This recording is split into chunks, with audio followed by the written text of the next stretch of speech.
Hello friends, welcome to my channel classes. मैंने पिछले class में आपको 7 छोटे शिलालेखों के बारे में पढ़ा दिया था। अगर उस वीडियो को आपने नहीं देखा है तो जाकर जरूर देखें, मैं डिस्क्रिप्शन में इसका लिंक दे दूंगा। आज हम लोग अशोक के चतुर्दश शिलालेख को जानेंगे।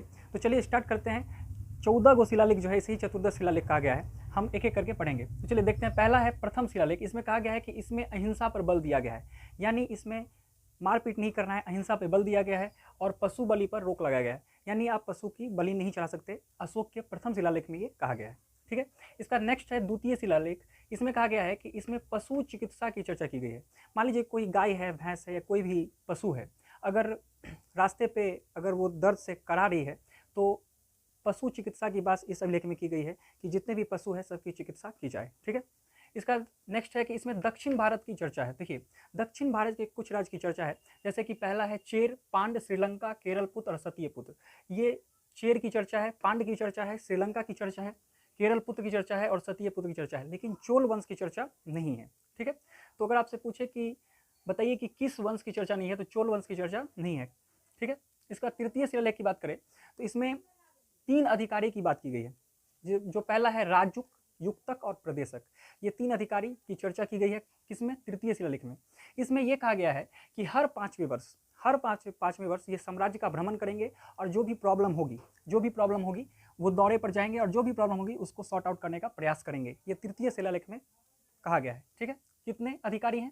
3 अधिकारी, राजुक, युक्तक और प्रदेशक। इसके बाद चतुर्दश शिलालेख की बात करें तो इसमें कहा गया है कि भैरी घोष के स्थान पर धम घोष की चर्चा की गई, यानी युद्ध नीति को त्याग कर, भैरी घोष मतलब युद्ध नीति को त्याग कर धम नीति की अपनाने की बात की है। देखिए, वैसे अशोक बौद्ध धर्म अपनाए थे, लेकिन ये बौद्ध धर्म की बात नहीं किया गया है। धम घोष का कहने का मतलब है कि मानवता की बात की गई है। कि इसमें यह कहा गया है, अशोक ने यह कहा है कि जो बड़े हैं उनका सम्मान करना चाहिए, जो बूढ़े हैं उनको हमेशा, माता पिता को कभी दुख नहीं देना चाहिए, बूढ़ों को सताना नहीं चाहिए। ये सभी में बात किया गया है। जो आपके गरीब लोग हैं या फिर जो भीख मांगते हैं वैसे लोग हैं, उसका सम्मान हमेशा करना चाहिए, इसकी बात की गई है। ठीक है। तो भैरी घोष के स्थान पर धम घोष की चर्चा चतुर्दश शिलालेख की गई है। इसका नेक्स्ट है 5वां शिलालेख। इसमें धम महामात की चर्चा है। जैसे कि देखिए, अब ये रूल तो बना दिए, लेकिन कुछ लोग ऐसे हैं जो धम घोष को अपनाएंगे और कुछ लोग नहीं अपनाएंगे। तो उसको सही रास्ता बताने के लिए इन्होंने 5वां शिलालेख में धम महामात्र की चर्चा की गई है। जो एक व्यक्ति होते थे उसे वो नियुक्त कर देते थे और जो गलत करता था उसको वो दंड देते थे। तो 5वां शिलालेख में धम महामात्र की चर्चा की गई है। इसके बाद 6ठा शिलालेख है कि अशोक ने कहा है मेरे अधिकारी जन कल्याण के लिए जब चाहे मिल सकते हैं। यानी 6वें शिलालेख में उन्होंने कहा है कि जब भी कोई जन कल्याण की बात हो तो मेरे अधिकारी कभी भी किसी भी समय आकर हमसे मिल सकते हैं। क्योंकि इसमें कहा गया है 6वें शिलालेख, इसी का कॉपी किए थे जहांगीर किए थे, 24 घंटे टंगवाए थे, फिर 12 कर दिए थे।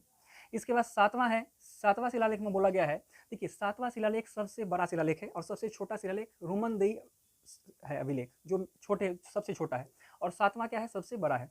इसमें इन्होंने कहा है कि विभिन्न धर्मों के आपसी समन्वय की बात की गई है, यानी जितने भी धर्म हैं वो कभी भी आपस में मारपीट न करे, ये मेरा धर्म बड़ा है, ये बड़ा है। ये साफ साफ कह दिया कि 7वां शिलालेख में ये सभी धर्मों को आपसी समन्वय की बात की है, यानी आपस में सब मिलजुल कर रहे, इसकी बात उन्होंने किया है। और ये सहिष्णु भी हैं। अशोक जो थे वो सहिष्णु भी थे। सहिष्णु का सेंस कि किसी भी धर्म को वो समान मानते थे, जो भी धर्म हो सभी को समान मानते थे। ये देखने को कहाँ मिला है? तो आजीवक संप्रदाय को 4 गुफाओं उन्होंने दान दिया है।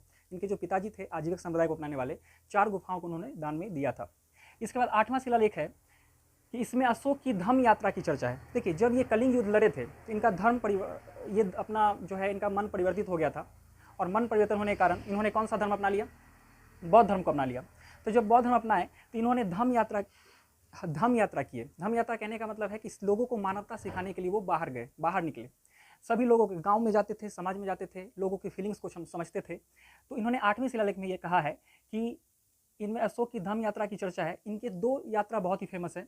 राज अभिषेक 269 बीसी में हुआ था, 269 बीसी में हुआ था। इसके 10वें वर्ष बाद वो गया गए थे। कहाँ गए थे? गया, एक ये फेमस है। और राज अभिषेक के 20वें वर्ष वो लुम्बिनी गए थे। ठीक है। धम यात्रा में ये लोगों को मानवता का पाठ पढ़ाते थे। ठीक है। लोगों को समझाते थे, फीलिंग को समझते थे। इसके बाद 9वां शिलालेख में कहा गया है कि छोटे मोटे त्योहारों पर उन्होंने प्रतिबंध लगा दिया। छोटे मोटे त्योहारों पर क्या कर दिया? प्रतिबंध लगा दिया। इसका 10वां शिलालेख है कि अशोक ने आदेश जारी किया कि राजा तथा उच्च राज्याधिकारी हमेशा ही प्रजा के हित के बारे में सोचे।